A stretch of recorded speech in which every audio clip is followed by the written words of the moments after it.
3회의 내용을 천천히 함께 읽도록 하겠습니다. 나는 전능하신 아버지 하나님, 천지의 창조주를 믿습니다. 나는 그의 유일하신 아들, 우리 주 예수 그리스도를 믿습니다.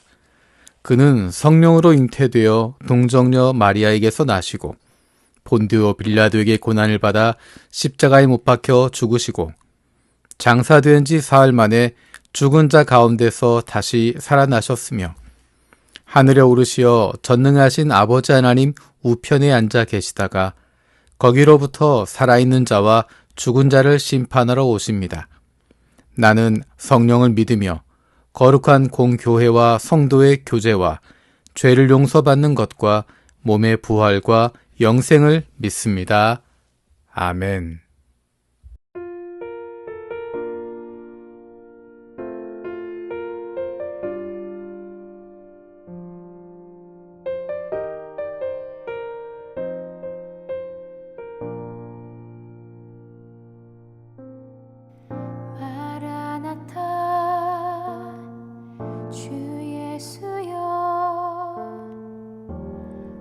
어서 오시옵소서.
주님께서 가르쳐 주신 기도로 우리도 함께 기도합니다. 하늘에 계신 우리 아버지, 아버지의 이름을 거룩하게 하시며 아버지의 나라가 오게 하시며 아버지의 뜻이 하늘에서와 같이 땅에서도 이루어지게 하소서. 오늘 우리에게 일용할 양식을 주시고 우리가 우리에게 잘못한 사람을 용서하여 준 것 같이 우리 죄를 용서하여 주시고 우리를 시험에 빠지지 않게 하시고 악에서 구하소서. 나라와 권능과 영광이 영원히 아버지의 것입니다. 아멘. 누가복음 24장 1절부터 12절. 여러분이 같이 받들어 읽겠습니다. 시작. 안식 첫날 새벽에 이 여자들이 그 준비한 향품을 가지고 무덤에 가서 돌이 무덤에서 굴려 옮겨진 것을 보고 들어가니 주 예수의 시체가 보이지 아니하더라. 이로 인하여 근심할 때에 문득 찬란한 옷을 입은 두 사람이 곁에 섰는지라.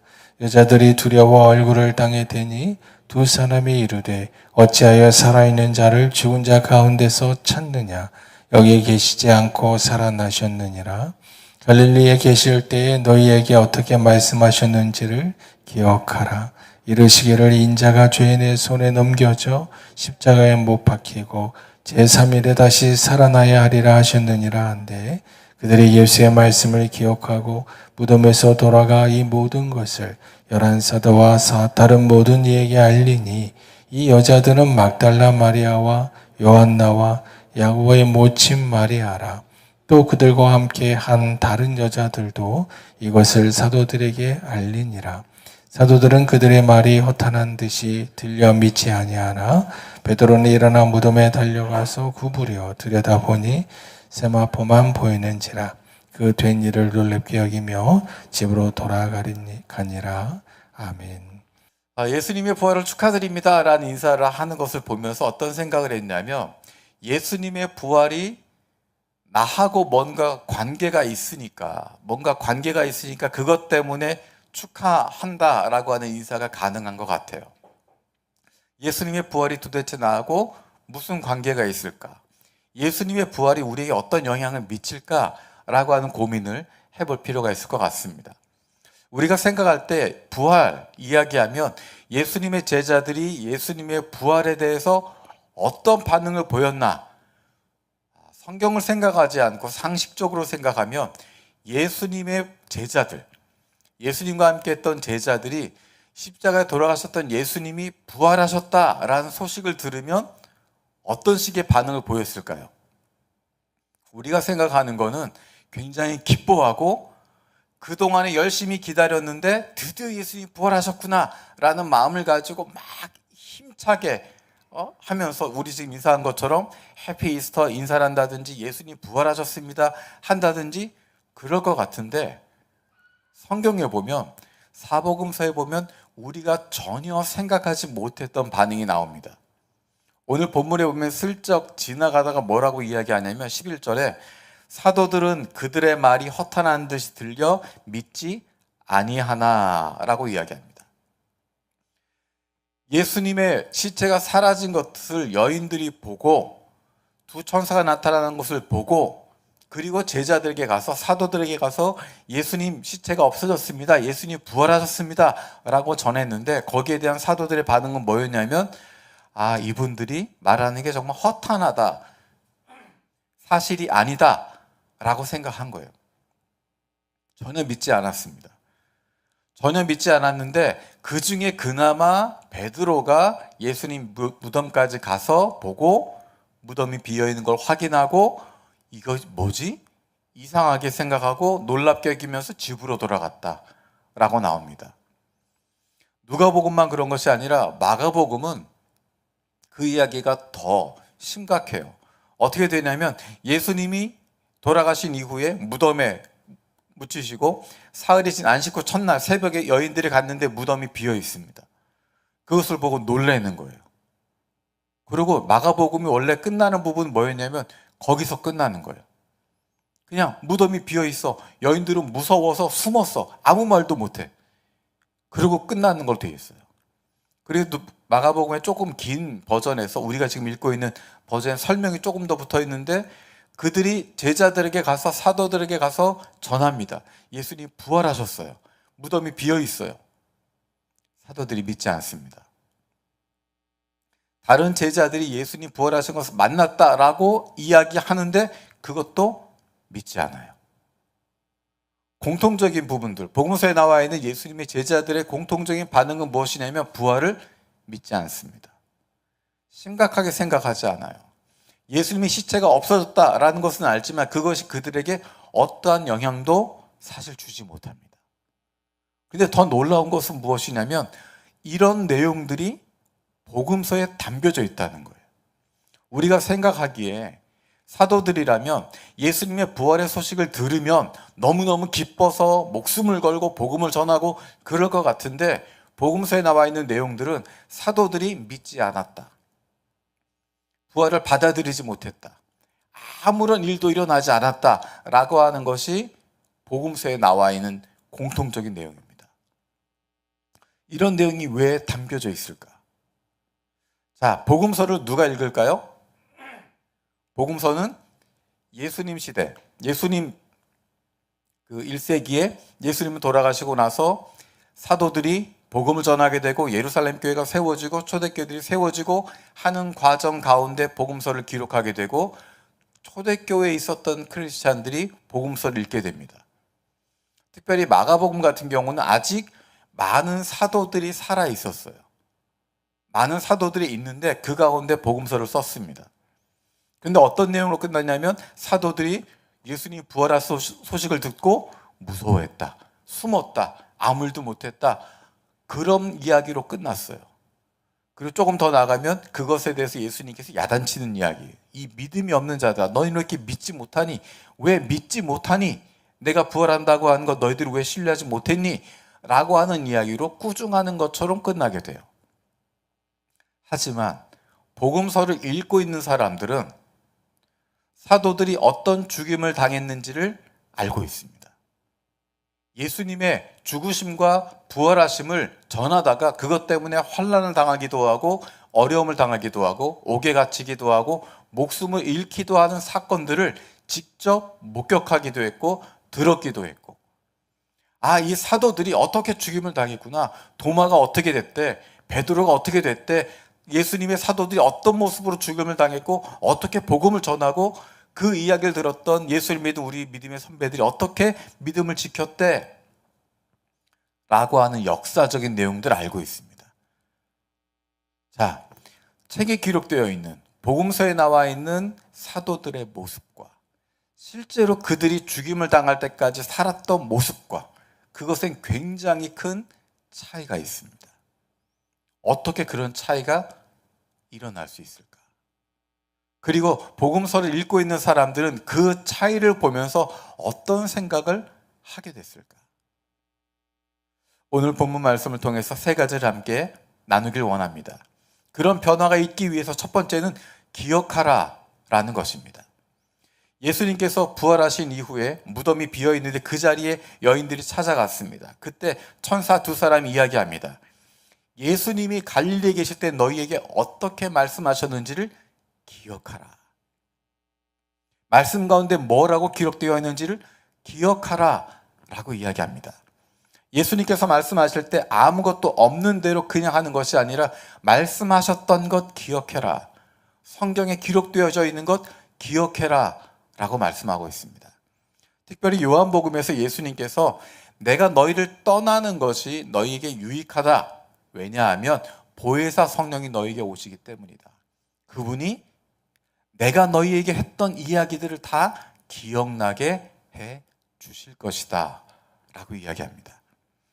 내 기억력으로 갖고 있는 것이 아니라 내 의지로 갖고 있는 것이 아니라 우리의 기억나게 해 주시겠다 말씀하고 있습니다. 주님의 말씀을 기억해라. 주님이 뭐라고 말씀하셨는지를 기억해라. 거기에서부터 변화가 시작되게 되는 것입니다. 기억하는 것으로 끝나는 것이 아니라 그것을 가지고 기다리라 라고 이야기합니다. 오늘 본문 말씀에 나와 있지 않지만 이제 내일 모레 큐티 말씀에 나오는 부분이 제자들에게 이야기하십니다. 너희들은 예루살렘을 떠나지 말고 아버지가 주실 그것을 기다려라. 약속하신 성령을 기다려라 라고 이야기하십니다. 예수님께서 제자들에게 내가 부활했으니까 이제 너희들 가서 복음을 전해라. 내가 이제 부활했으니까 내가 살아났다고 세상에 가서 선포해라 라고 말하는 것이 먼저가 아니라 기다려라 라고 말씀하세요. 성령을 기다려라. 약속하신 성령을 기다려라. 그 성령이 너희에게 임할 때까지 기다려라. 사역이 먼저가 아니라 성령이 먼저라고 말씀하십니다. 너희들 안에 예수 그리스도가 살아나는 것이 먼저다라고 말씀하시고 기다려라. 예수님께서 말씀하시는 또 하나의 기다려라라는 것이 있습니다. 그것은 무엇이냐면 주님의 다시 오심을 기다려라라는 것입니다. 예수님께서 십자가에 돌아가시기 전에 제자들과 이야기하시면서 가장 많은 주제로 하셨던 것이 무엇이냐면 재림에 대한 이야기예요. 예수님께서 다시 오신다. 언젠가 주인이 돌아온다. 왕이 돌아온다. 포도원 주인이 결실의 날에 돌아오게 될 거다. 돌아온다란 이야기예요. 마지막 날이 있다. 마지막 날 그날이 있으니까 그날을 기다려라. 주님께서 다시 아버지께로 가시지만 다시 이 땅으로 돌아오겠다 약속하시고 기다려라 라고 말씀하십니다. 주님의 오실 날을 기다려라. 부활이 끝이 아니라, 부활이 예수님께서 죽은 자 가운데서 부활하신 것 그것이 끝이 아니라 기다려라. 그 주님이 하늘에 오르셨지만 승천하셨지만 다시 이 땅 가운데 역사 가운데 우리 가운데 오실 것이다. 그 약속을 믿고 기다리라는 것입니다. 예수님의 사도들의 삶의 모습은 예수님을 기다리는 삶이었습니다. 어떻게 기다리는가? 맡기신 사명을 감당함으로 기다리고 있었습니다. 예수님의 제자 가운데 가장 주목될 만한 제자가 베드로입니다. 베드로가 평생 예수님을 기억하고 살아가는데 맨 마지막에 베드로가 쓴 편지가 무엇이냐면 베드로 후서라는 편지입니다. 베드로 후서에 보면 베드로가 어떤 이야기를 하냐면 내가 이제 다시 만날 예수님에 대한 이야기를 하고 있어요. 그 예수님의 모습이 어떤 모습이냐면 우리가 전에도 이야기했던 것처럼 변화산에서 만났던 그 예수님의 모습, 변화산에서 모세와 엘리야와 함께 계셨던 예수님, 그 모습을 봤던 모습을 기억하고 있습니다. 그리고 베드로가 이야기해요. 그때 그 주님의 모습, 내가 그 주님을 다시 만나길 원한다. 이 땅에 살다가 끝나는 것이 아니라 그날이 오게 될 거고 내가 주님을 만날 그날을 기대하고 기다리는 마음을 가지고 베드로가 평생을 살아갑니다. 예수님의 제자들의 모습도 마찬가지입니다. 기다리는 거예요. 예수님 시대에 예수님의 사도들, 예수님 돌아가신 지 얼마 안 됐을 때 사람들 어떻게 생각했냐면 예수님께서 우리가 죽기 전에 다시 오실 거야 라고 하는 기다림을 가지고 있었습니다. 곧 오실 거야. 그러는 가운데 사도들이 한 명씩, 두 명씩 죽습니다. 많은 크리스찬들이 죽임을 당하기 시작해요. 시간이 흘러갑니다. 예수님이 오시지 않아요. 그러니까 사람들 가운데는 여러 가지 이야기가 있습니다. 안 오시는 거 아닐까? 그냥 그렇게 끝난 게 아닐까?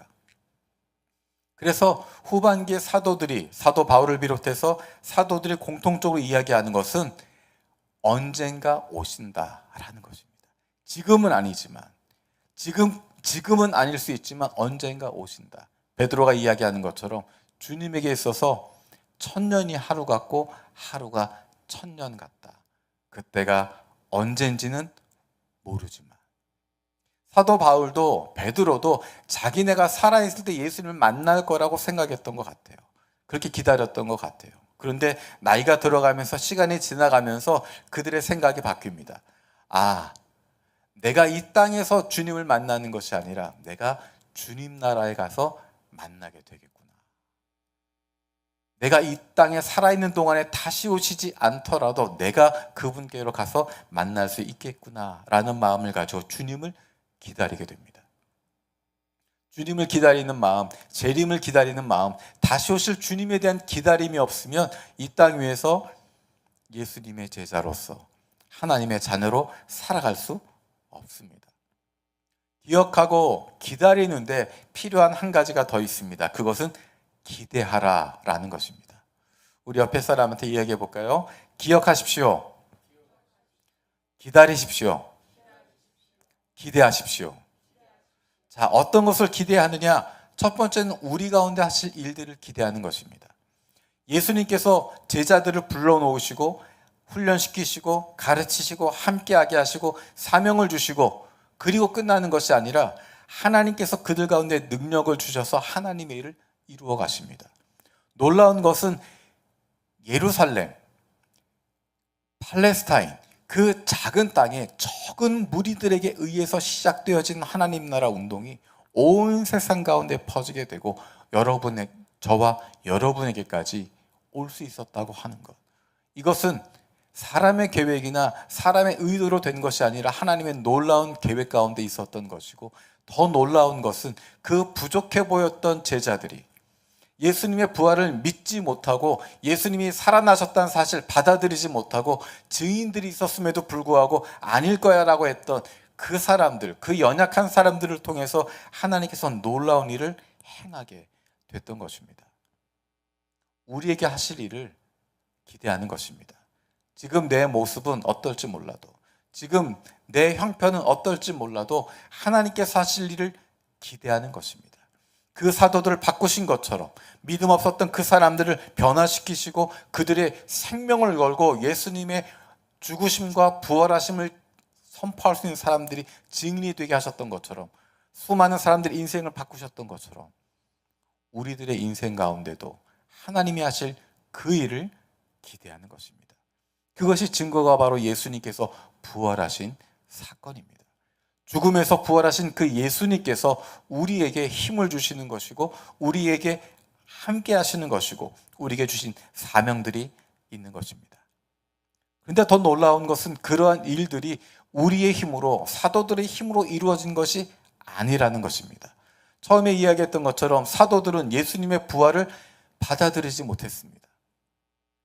조금 받아들인 사람들은 시체가 없네, 시체가 사라졌네, 시체가 어디 갔을까, 거기에 머물 뿐이지 예수님이 부활하셨구나, 예수님 말씀하신 대로 부활하셨구나, 이것이야말로 우리 모든 인류에게 가장 놀라운 복음, 가장 기쁜 소식이구나 라고 외치지 않았습니다.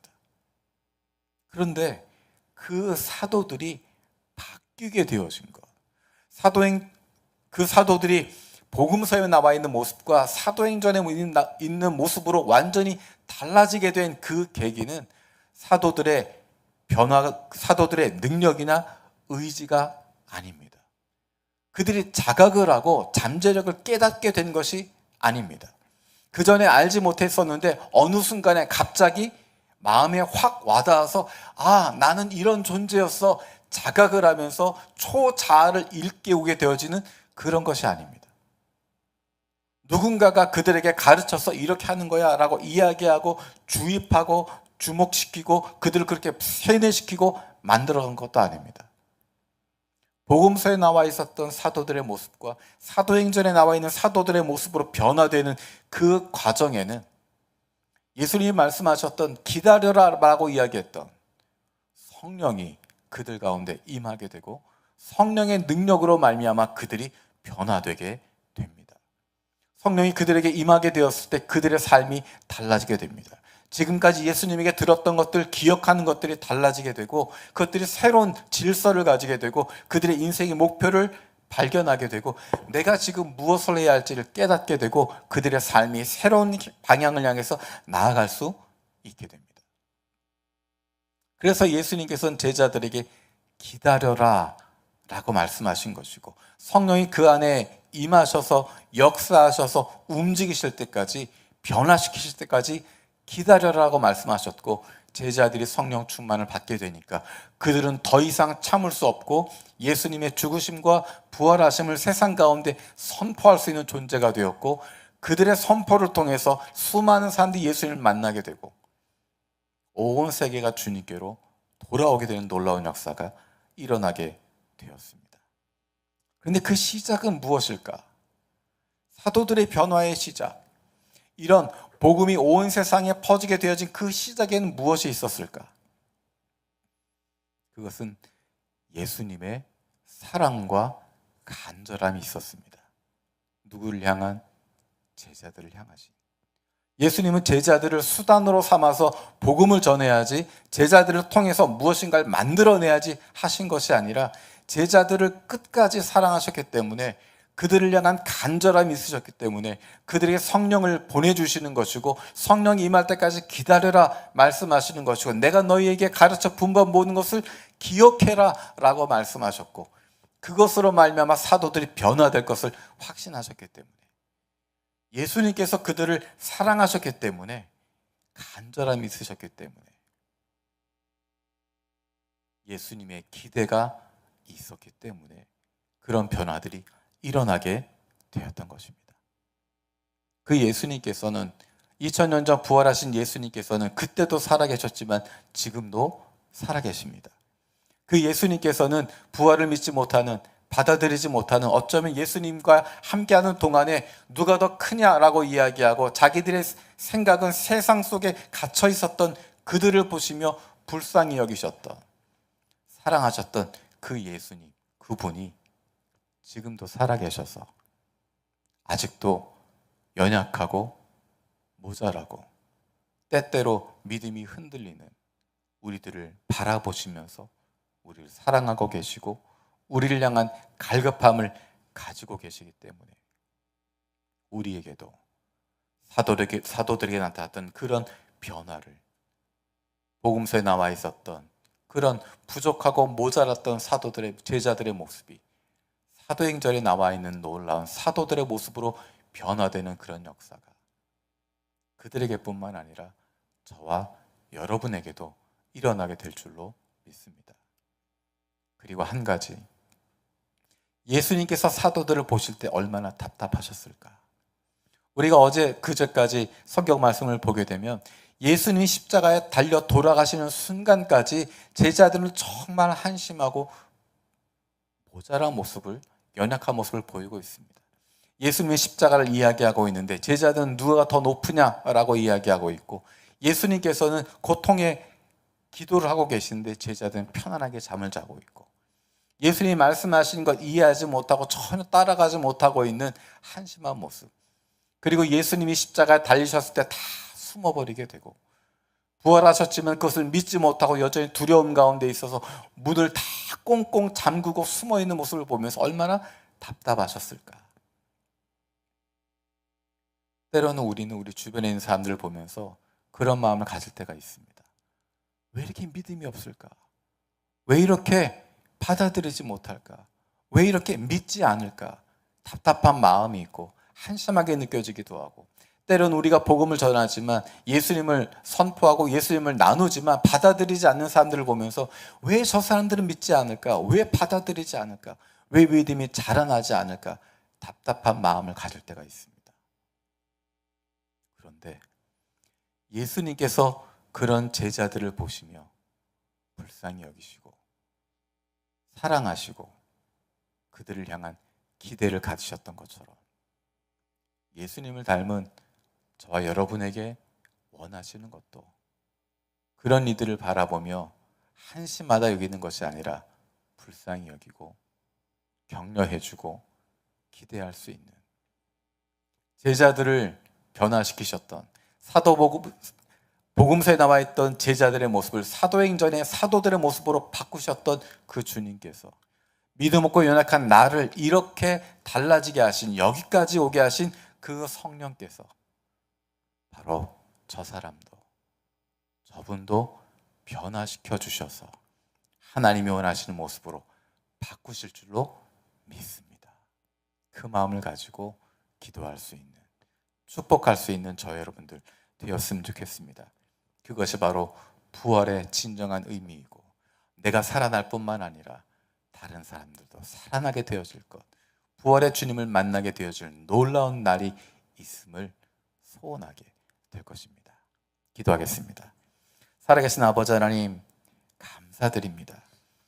기대하지 못했지만 생각하지 못했지만 예수님의 부활로 말미암아 수많은 이들이 생명을 얻게 되었고 내가 생명을 얻게 되었고 내가 하나님 자녀가 되게 하심을 감사드립니다. 하나님, 복음서를 보면서 사도들의 모습이 예수님의 부활을 알지도 못하고 깨닫지도 못하고 믿지도 못했던 그 제자들의 모습이 우리의 모습이었음을 기억합니다. 하지만 그 제자들이 사도행전에 놀라운 사도들로 변화된 것처럼 우리도 그런 믿음의 사람들로 하나님과 날마다 동행하는 기쁨을 누리는 하나님의 사랑받는 사람들로 변화될 줄로 믿습니다. 제자들에게 허락하신 성령을 우리에게도 허락하여 주셔서 우리에게도 날마다 충만케 하여 주셔서 우리 한 사람 한 사람 하나님 보시기에 가장 아름다운 모습으로 가장 사랑스러운 모습으로 변화되어질 수 있도록 성숙할 수 있도록 하나님 역사하여 주옵소서. 기억하고 기다리고 기대하는 하나님의 사람들 되게 하여 주옵소서. 감사드리고 예수님의 이름으로 기도드립니다. 아멘. 지금은 우리 주 예수 그리스도의 은혜와 하나님의 사랑과 성령님의 교통하시며 역사하시니 날마다 주님의 부활을 경험하며 살아가길 원하는 기억하고 기다리고 기대하며 살아가는 주의 사랑하는 자녀들 위해 지금부터 영원까지 함께 하시기를 간절히 축원하옵나이다. 아멘.